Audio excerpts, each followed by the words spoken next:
Thank you. Good morning.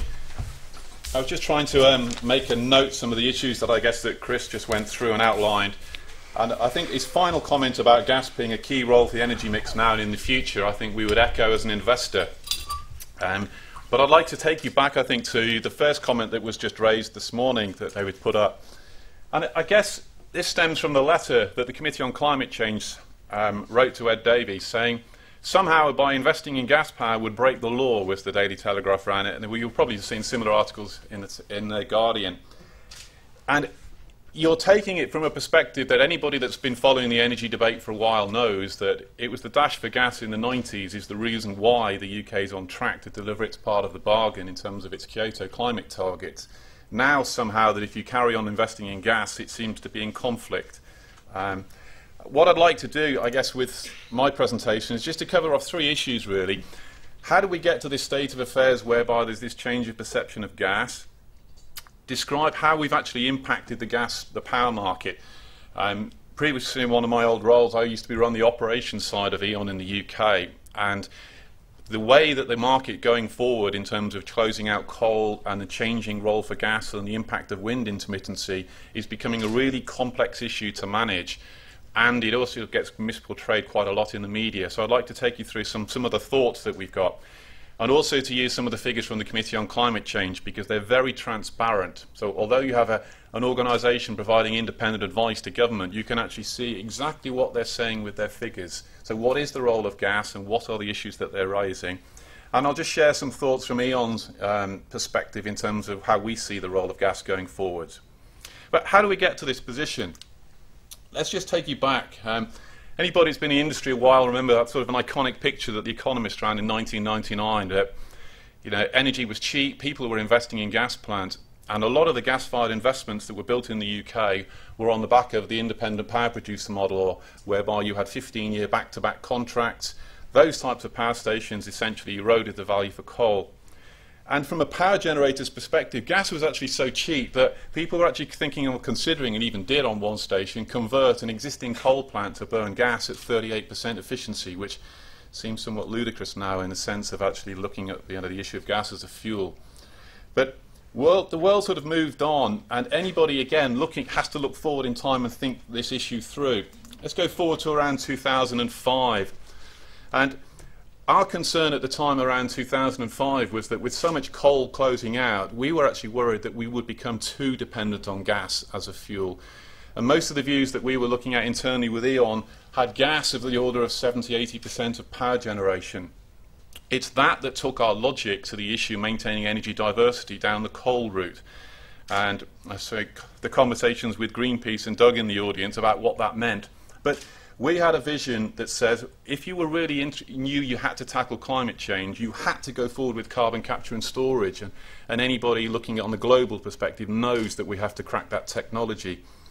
It was our view at the time that with coal closing out, we needed an answer to do that. And we did a lot of work around the vision of building a cluster for carbon capture and storage. And the picture on the right you can see is the Thames estuary, that the concentration of both gas and coal power stations, we could capture those carbon emissions, and it would become a key component in terms of driving it forward. The other issue when people look at the whole climate space is that if you're going to do carbon capture and storage on a power station, the economics on coal and gas you need to really think through. And what that means is if coal is emitting twice as much as the carbon emissions, you were going to see that you were going to do carbon capture and storage on a coal plant before you would do it on a gas plant, given the position from already having installed those plants. But that vision was clearly never going to be realised, and got into the political issues around new coal.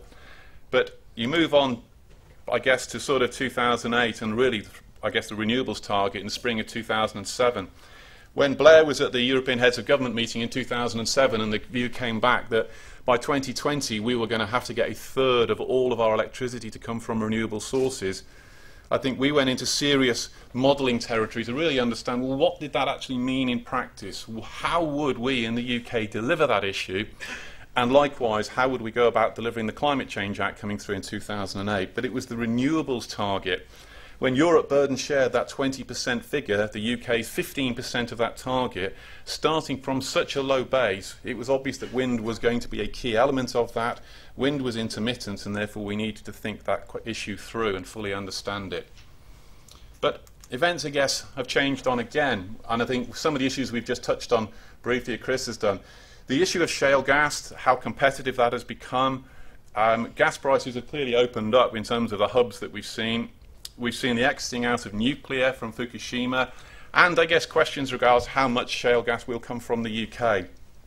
I think the thing I'd like to point out, though, is that irrespective of really what happens with shale gas in the UK, we are obviously impacted by events on shale gas around the world. And you can see that as the United States is essentially becoming more almost like import dependent on gas, or sorry, self-sufficient in gas, the US switching out of gas and into coal, suddenly the coal market is looking depressed. People need to therefore find a home for coal, and you're seeing coal prices falling significantly. You take the reduction in coal prices, you take a weak carbon price, and Europe is now running with a coal-first merit order, and effectively coal has been displacing gas. And anybody sees the recent figures will know that emissions have essentially gone up as a consequence of switching into coal. How long that issue will last, depends on a number of factors. It depends on how quickly the LNG can be exported from the US, so how quickly can the import terminals be effectively transferred across. The issues around what people will do in terms of nuclear, how big that reverse out of nuclear is.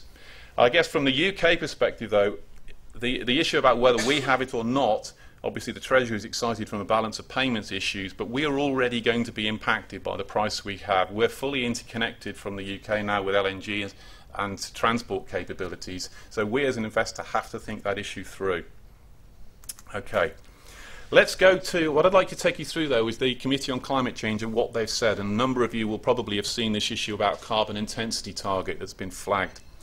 What you're looking at is the picture from the Committee on Climate Change's view of what has to happen for carbon intensity, which is the blue line dropping down. So we start around today in 2 years ago when it's figured in 2010, we had carbon intensity on our national grid of around 500 grams. And that, when you look at it, if coal emits 900, gas around 400, and nuclear and renewables being 0, that's the average that we have on the system at the moment. And it was the projections from the Committee on Climate Change that says if we're going to get down to what they had below 100 by 2030, that's the trajectory that we need to follow. And in the green block you can see is what that will be in terms of the increase in generation. The increase in generation coming from the issues of decarbonising the heat sector and effectively driving electric cars, so coming from the transport sector. And it's that level of reduction in carbon emissions that drives the issue around capital and the often quoted figures of £100 billion that needs to be spent in the UK, which essentially drives that low carbon investment. But let's just unpick that slightly a bit more. And again, this is where I made the point about how transparent the CCC is. Let's actually look at it by blocks, so put some numbers on what we're talking about gas. So on the left you're seeing in the blue bubble 500 grams, that's the makeup of our diverse energy system at the moment, and you can see in pink is the block of gas. So you're looking on it on energy. So in electricity production terms we're talking around 330 terawatt hours annual, and you can see by 2020 on their CCC's projection that will go to 300 grams, and by 2030 that's the 50 gram target. That's saying that unabated gas will actually only deliver an 8% share of power generation by 2030. Clearly gas can be a bigger part of it because the dirty brown figure underneath is the volume of, they believe, for carbon capture and storage, which is 14%, and clearly that could be coal or gas depending on what fossil fuel actually drives it. So you're talking maybe 22% energy share for gas. And the rest of it, low carbon, being made of nuclear and renewables. That's the CCC's central view of the world on energy production about what that role will be. So gas talking about 50 grams. Now I'd like you to look at the same figures now, but rather than looking on an energy installed basis, let's look at it from a capacity installed. What you're now seeing is how much capacity has to basically deliver that energy mix. So again, in 2010, you're talking, we have on the system probably around 85 gigawatts. By 2030, that's increasing to around 125. And what you see there is a very different picture. On the pink block for gas now, you're seeing around 30 gigawatts of gas plant. So you can see you're not actually reducing the level of installed gas capacity, but what you are doing is significantly reducing the amount of generation it's expected to deliver if you have to hit the carbon intensity targets. And the question really, therefore, is to say, well, why is that doing so little generation? And this was what drives you part of into market reform. But the key issue about why you need to install or keep that level of installed capacity is because of this issue. And again, this gets portrayed in the media. What you're looking at is events of Thursday, the 8th of January 2009. If anyone remembers their geography, you're looking at an anticyclone system that essentially covered the UK and a fair bit of Western Europe.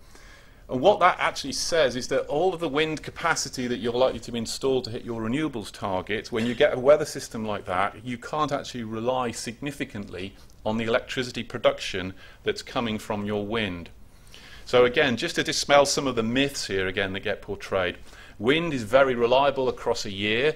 It will significantly displace fossil fuels, but we do have to cover events like these, which can be relatively short-lived, that says when we get one of these, we need to be clear how we're keeping the lights on and where the power is coming from. And that's why you're seeing a lot of installed capacity for gas, but it's not doing a lot of generation. Now, anybody that knows that it says, if you look at that gas capacity in 2030, our first gas plant at Killingham, I think, was built around 1991-2, something of that order. So by 2030, that plant's 40 years old. I mean, you're looking at probably life cycles of about 25 years for gas plants. So existing gas plant would need to have been replaced by that point in time.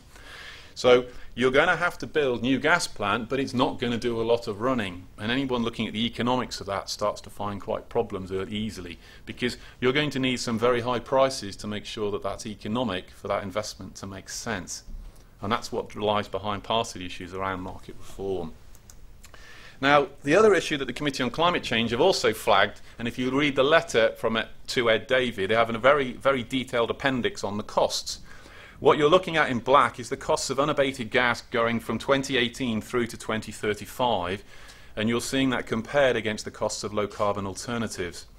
And what you see is unabated gas prices going up, and it effectively becomes more expensive than your low-carbon alternative. So for you and me, in terms of paying our bills, we need to understand what is the most economic thing to do going forward. And on that picture, it says unabated gas is becoming more expensive. Now, anyone looking at numbers here needs to understand the assumptions on which they're built. And what the Committee on Climate Change have done within that analysis is used the carbon price floor that sits in the UK. So underlying that analysis is a view of carbon prices rising to £70 a tonne by 2030. And I think they've used the IEA gas prices. On that view of the world, that's part of the reason why unabated gas has become expensive. Now, as an investor, we're looking at what's going on the international climate change debate. So, for example, if we're going to see £70 a tonne, it's part of UK policy because it was in that carbon floor price is part of market reform. But is that going to be delivered without a new global climate deal?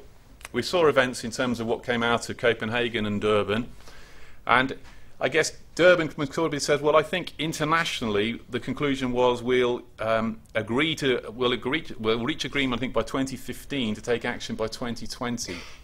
So we're sitting here looking at it saying we don't know the issues of where we're going to go in the future, and that's why everybody, follows the whole scenario planning world. It's the same sort of issues around shale gas that Chris alluded to. You don't know what's going to happen, but it certainly poses a question about whether £70 a tonne is a view. And if you didn't have £70 a tonne in the unabated gas picture, would that mean that costs would look slightly different in terms of that outturn? It's just a question to consider. Now, the level of uncertainty that we've got there as an investor going forward is quite a challenge. The UK has got an enormous amount of capacity it's got closing out. We've had a very low carbon price coming our way, and now we're going to have to run quite a fair few gas power stations very intermittently that has to cater for when the wind doesn't blow. You put together all of that uncertainty, and out came of it electricity market reform, and what's what we've been talking about for a while. Now, what complicates this slightly a bit further is the coalition government. And what you actually did as part of market reform is really take two different energy policies that had been developed, I guess, the Lib Dems and the Conservatives, and brought them together, and you see the four components that you've got there. The key issue that's come out of it, therefore, is the low carbon contract for difference. And what that means is to say, if we want to encourage investors into the UK to build low carbon generation, given the uncertainty they're facing, they're going to need to see long-term contracts. And that contract for difference is the key to that. Now, if that means any investment in low carbon generation gets a contract, that means ostensibly their price risk and their volume risk gets taken off them, which means all of the volume and price uncertainty gets reflected into the residual part of the market, i.e. the market that the gas plant has to operate in. And if you think about it a bit further, if you build all this intermittent wind, what the gas plant has to do is to fit quite a very, very changeable load factor. So it's going to be changing its rate of running as a function of the wind. And from an operational angle, that's quite complex. You need to understand what the regime, what type of plant, what flexibility you're going to need to accommodate that view of the world. And that's why, when we're looking at it, part of the key, I think, that Chris alluded to from his gas generation strategy has got to deal with the capacity market that's being introduced. It's the capacity market that has to give an investor the confidence to go forward and invest in new gas plant. Because I can see that going forwards, the energy price is not going to reward me to make that investment. But an energy market with a capacity market does change that issue. And so what I'm now looking to do is to say, okay, when's this capacity market going to come in? When it comes in, how long a contract am I going to get? What is the penalty associated with if I'm not delivering energy? Because clearly, if I'm going to be paid money for providing capacity, I'll need to make sure I'm going to be available. And at the end of my capacity contract, let's say I get a 10-year contract, what happens in year 11 on the lifetime of my plant? And if I'm going to invest in my gas plant, how much of the capital cost do I wish to recover during the life of the capacity contract? Okay, so those are the issues that we're mulling around with in E.ON in terms of how you see that issue. But key to it, as I say, is this long-term capacity contract that has to come out of it. That's the issue that will give you the confidence on which to invest. And as I say, there's some questions around that will need to be answered that we're looking for the gas generation strategy to solve. Now, that's all upstream in terms of a bit of a whistle-stop tour of some of the issues there. Just want to touch on the downstream issue, really. And I guess most people in this room sort of probably heat their homes through gas central heating. And you can see, I think that Chris alluded to, again, the scale of the renewable heat target for changing how you're going to heat your homes, be they air source or ground source heat pumps. The issue here is the same question we have around electric cars. If I'm going to build power generations to supply the electricity to fuel the electric cars of the future or the heat pumps, I have to take a view of how quickly these will be deployed. And deployments on these sorts of issues, again, you can see the sort of standard sort of adoption curve for new technology. Some people will go faster than others. It will depend on the economic incentive that people are given. But one of the challenges you hear, if your gas boiler breaks down, you're not really going to be looking for a heat pump to install it. You're going to be pretty urgently wanting a new gas boiler fitted. So if you're going to be looking at fitting things like renewable heat pumps, you're going to have to be either changing your house or modifying it or looking at the issues that drive it. It's going to take time incrementally for these sorts of issues to take place. So gas is going to be is not going away. It's going to be a major part of the heating for the sector going forward. The issue around decentralised generation is also it's clearly an issue that is evolving. Our sustainable energy solutions business is looking at the local level for CHP, and it's looking for CHP for gas and biomass as well. Because if you can switch it such that people don't have their own central heating boiler, but actually they're on a heat network, you can run a gas plant that's far more efficient. One of the things that we've installed as well upstream is our power station at Grain on the Isle of Kent. We've made that a combined CHP plant because it's supplying the heat to supply our National Grid's LNG import terminal, and there you can get a very, very efficient operation of your power plant. So that the decentralised view of the world certainly gives you opportunities to actually use gas in a far more efficient way. So the final thing I'd just like to touch on is the issue around bills. I notice we've got things talking about the consumer side of it later on.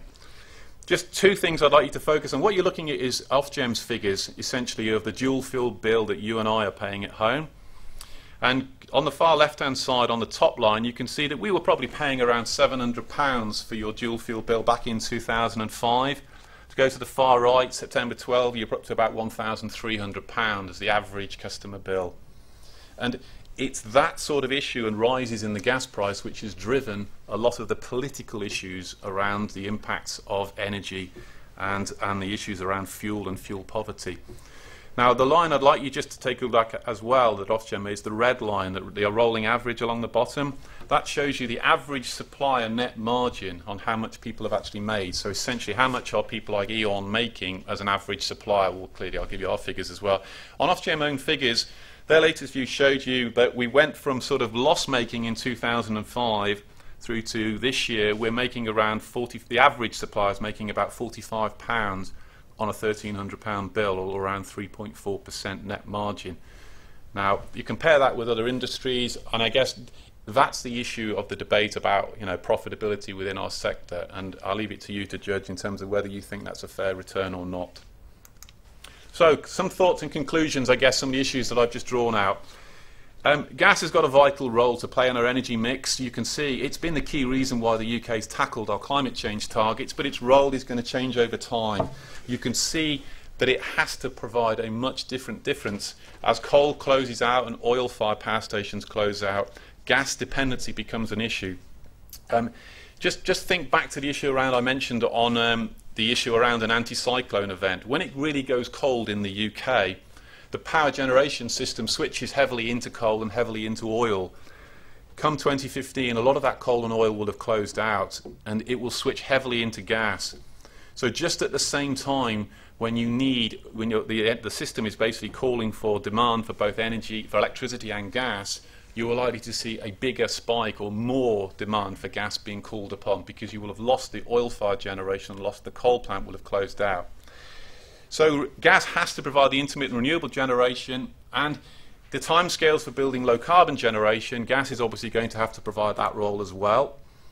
The issue about the generation that gas does really is a consequence of how many low-carbon generation plants are built.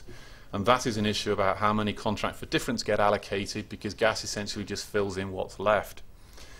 I've shown you the views of the Committee on Climate Change and why they've come to those views of the world in terms of the carbon price. It's helpful if people have an open and honest debate about those different views, so that you can see what the role is of gas from their views against people's alternative views. The issue around building new gas plants and the gas generation strategy is a lot to do with understanding electricity market reform and getting confidence around the long-term capacity market, and hopefully we'll see some clarity on that going forward. And also you can see the issue around decentralised generation and the role of CHP, and I think you'll see an increasing role for gas as we deliver the bigger solutions through things like sustainable energy solutions. Thank you very much for listening.